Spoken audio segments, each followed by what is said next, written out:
एक इंसान जिसके पास कभी कुछ खाने के पैसे नहीं हुआ करते थे, पैसों की वजह से रिश्तेदार जिसे कभी भाव नहीं देते थे और कर्ज वाले बीच बाजार बेइज्जत करते थे। किस्मत ने बनाया उसे रातों रात करोड़पति। दोस्तों, कभी कभी ईमानदारी से काम करने के बाद भी कुछ नहीं मिलता है। दोस्तों, वहीं जरा सी हेर फेर और पैसों को आते देर नहीं लगती है। दोस्तों, आपको भी पैसे कमाने की भूख है तो ये फिल्म जरूर देखना। ये फिल्म आपके लिए है। इस कहानी की शुरुआत होती है 1989 से, जहां भास्कर कुमार सुबह की सैर करने के बाद दूध लेकर घर जा ही रहा था। तभी सीबीआई ऑफिसर लक्ष्मण राव की टीम ने उसे रोका और अपने साथ बैंक ले गए। भास्कर पर फंड का दुरुपयोग जैसे कई गंभीर आरोप लगे थे। कुछ सीबीआई वाले उसके घर भी पहुंच चुके थे। आज जो हो रहा है उसकी शुरुआत 1989 में ही हो चुकी थी। भास्कर मुंबई की मगधा बैंक में कैशियर का काम करता है और खुशमिजाज व्यक्ति था। बैंक के जनरल मैनेजर हिमांशु ने उसे ज्यादा काम करने के बदले असिस्टेंट मैनेजर बनाने का लॉलीपॉप दिया है। वहीं वॉल्ट मैनेजर नारायण बैंक में देर से आने और जल्दी जाने के लिए मशहूर है। इन्हीं की देखरेख में पैसे निकाले और रखे जाते हैं। दोस्तों, ये भास्कर पर अंधा भरोसा करते हैं। वहीं बैंक के मुख्य कर्ता धर्ता है जीएम विनोद और एजीएम श्रीकांत। वही भास्कर अपने काम की वजह से पिछले 3 सालों से बैंक का बेस्ट एम्प्लॉय है। उसका सपना है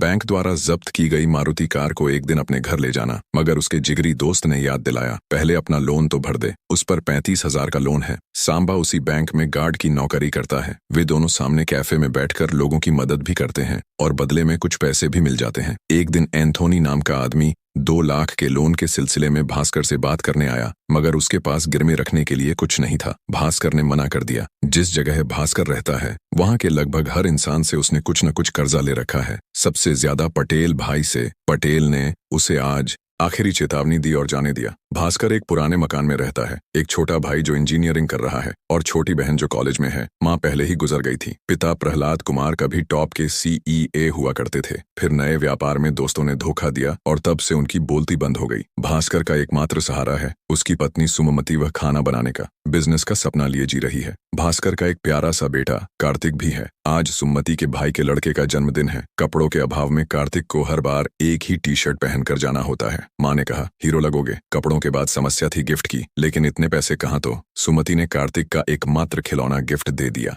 जैसे ही वो वहां पहुंचे तो सुमति की माँ बोली, तुम यहाँ आ जाओ, हम तेरी दूसरी शादी करवा देंगे। तुम वहां गरीबी की जिंदगी क्यों जी रही हो। सुमति गुस्से में बाहर आई तो देखा उसकी भाभी कार्तिक को केक देने से मना कर रही थी। सुमति ने कार्तिक से प्लेट नीचे रखने को कहा और भास्कर से जाकर कहा, चलो चलते हैं। वे लोग बिना कुछ खाए ही वहां से चले गए और एक जगह बड़ा पाव खाने को रुके, पर भास्कर के पास सिर्फ 2 ही बड़ा पाव के पैसे थे। लेकिन दुकान वाले को उस पर दया आ गई और एक बड़ा पाव फ्री दे दिया। भास्कर ने अपने हिस्से का भी कार्तिक को दे दिया। कार्तिक तो खुश हो गया, पर सुमति बहुत दुखी थी। अपने घर वालों के व्यवहार पर वो कहने लगी, हमारे पास पैसे नहीं है, इसलिए ना प्यार मिला न सम्मान। सुमति और भास्कर कॉलेज से ही एक दूसरे को पसंद करते थे और घर वालों के विरोध के बावजूद सुमति ने भास्कर से शादी की थी और इतनी आर्थिक तंगी के बावजूद उसे भास्कर से कभी कोई शिकायत नहीं रहती थी। भास्कर को लेनदारों से छुपना पड़ रहा था। अपने सारे कर्जा चुकाने और अमीर होने की उनकी आखिरी उम्मीद असिस्टेंट जनरल मैनेजर की पोस्ट थी, जिसके लिए भास्कर जी तोड़ मेहनत कर रहा था। अगले दिन कैफे में फिर एंथोनी मिला। लोन के लिए उसने बताया, मलेशिया का एक जहाज है जिस पर मेरे टीवी रखे हैं, उन्हें छुड़ाने के लिए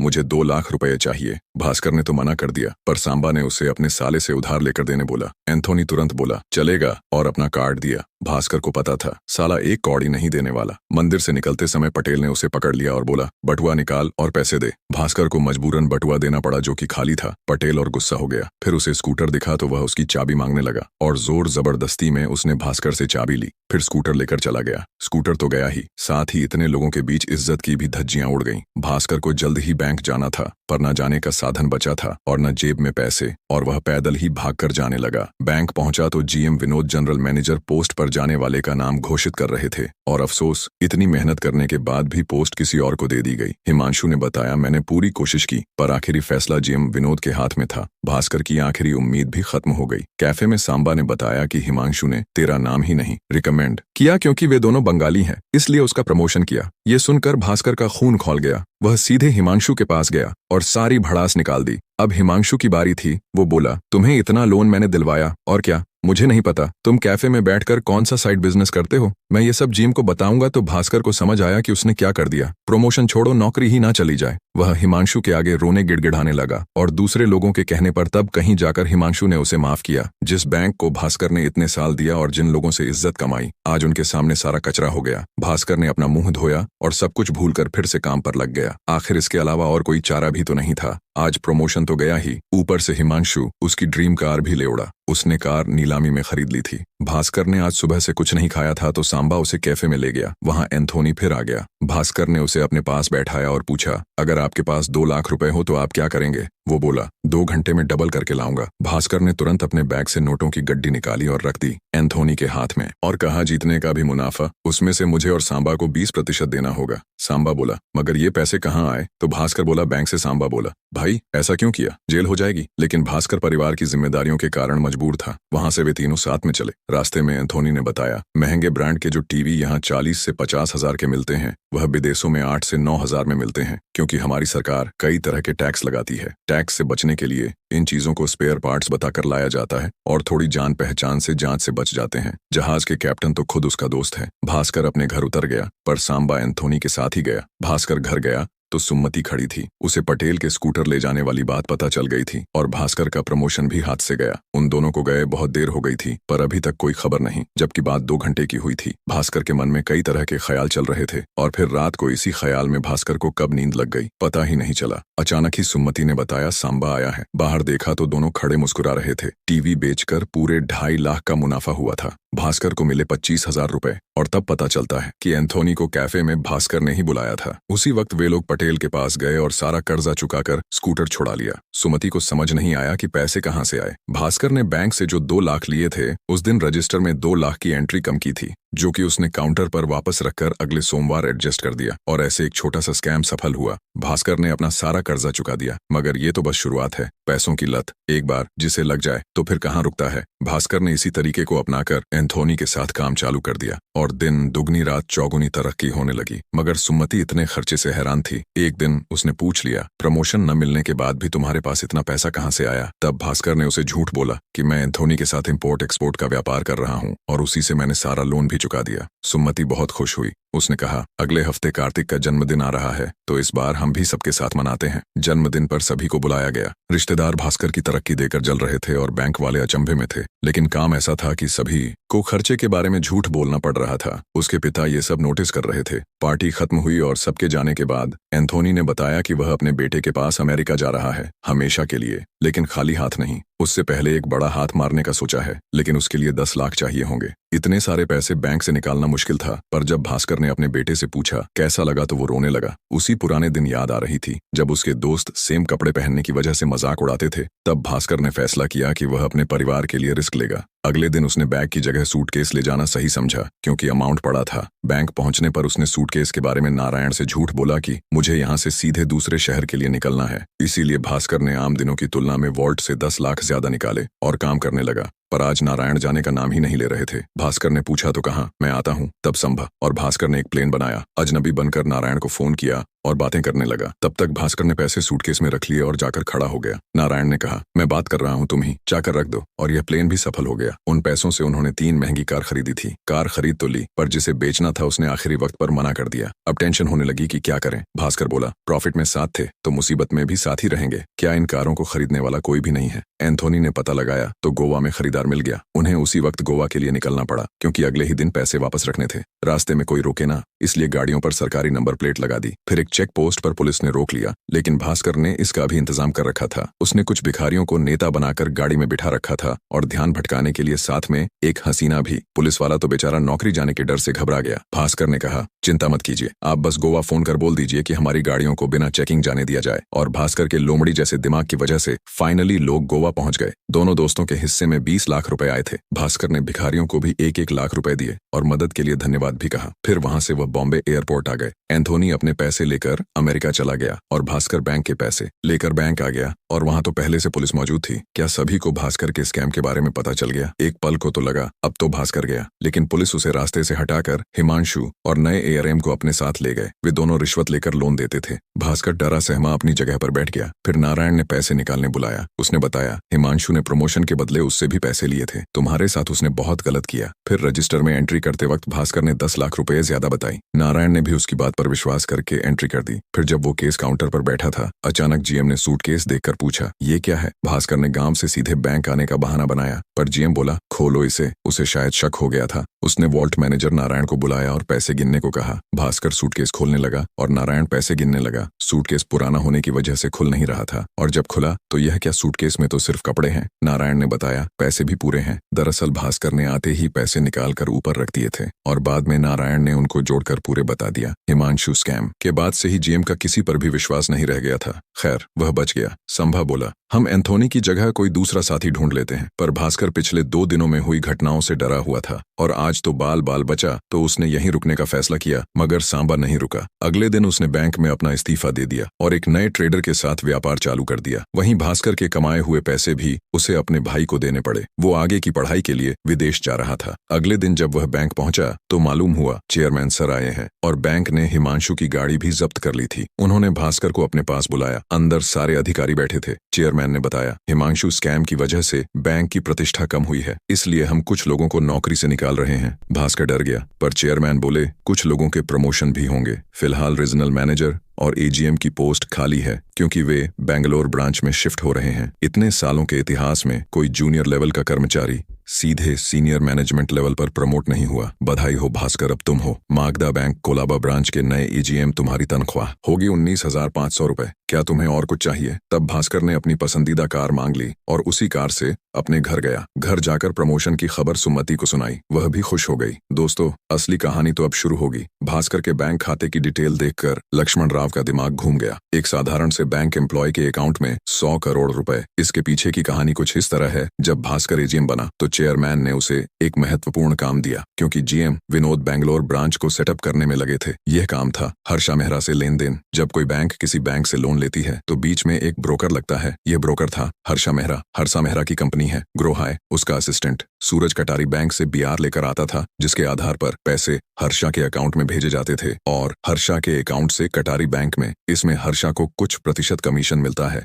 मगर भास्कर को एक दिन पता चला कि जो पैसे मागदा बैंक से हर्षा के अकाउंट में भेजे जा रहे हैं वह कटारी बैंक के बजाय ग्रो हाई के अकाउंट में जा रहे हैं, और इसीलिए सूरज ने भास्कर को पहली मुलाकात में महंगा देना चाहा था। इसी स्कैम के सिलसिले में वह कटारी बैंक गया, पर वे लोग तो पहले ही बिक चुके थे। उसके जीएम ने कहा, आप हर्षा भाई से बात कर लीजिए। भास्कर एक बार जब वह बह गया तो उसे हर्षा और शेयर मार्केट का खेल समझ आया। पहले हर्षा किसी कंपनी के बहुत सारे शेयर सस्ते में खरीद लेता, फिर लोगों से बोलकर उसके शेयर तब तक खरीदने को बोलता जब तक कि उसका भाव न बढ़ जाए, और भाव बढ़ने पर एक साथ सारे शेयर बेच के तेज झटके में करोड़ों रुपए कमा लेता। और इसी काम के लिए वोट बैंक का भी उपयोग कर रहा था। पर इसमें भास्कर को तो 1 रुपए का भी फायदा नहीं था। उसने सूरज को फोन कर मिलने बुलाया। सूरज ने हर्षा भाई की तरफ से उसे चेक दिए, पर भास्कर ने कहा, मेरी कीमत मैं खुद तय करूंगा आगे से। जितने के भी बीआर लाओगे उसमें से 1% मुझे देना होगा और पैसे केस में लूंगा, और तुम जिस भी कंपनी के शेयर बेचोगे खरीदोगे उसकी जानकारी 1 दिन पहले मुझे देनी होगी। सूरज मान गया। उसे समझ नहीं आया कि पहले गिफ्ट क्यों नहीं लिया था। भास्कर ने समझाया, डील हमेशा बादशाहों की तरह होनी चाहिए, न कि प्यादों की तरह। अब जरूरत थी कमीशन में मिली ब्लैक मनी को व्हाइट में बदलने की, तो एंथनी ने जाते वक्त अपने एक आदमी को भास्कर से मिलवाया था। उसने बताया, इसका सबसे अच्छा तरीका है, लॉटरी टिकट बेचने वाले 3% कमीशन लेकर विनिंग टिकट दे देंगे। अगले दिन भास्कर ने अखबार में नंबर देखा जो कि उसी की लॉटरी टिकट का था, और ऐसे 25 लाख रुपए सफेद हो गए। फिर वो एक ब्रोकर के पास गया और वहां अपना ट्रेडिंग अकाउंट खोल करवाया। फिर शाम को सूरज का फोन आया तो उसने बोला,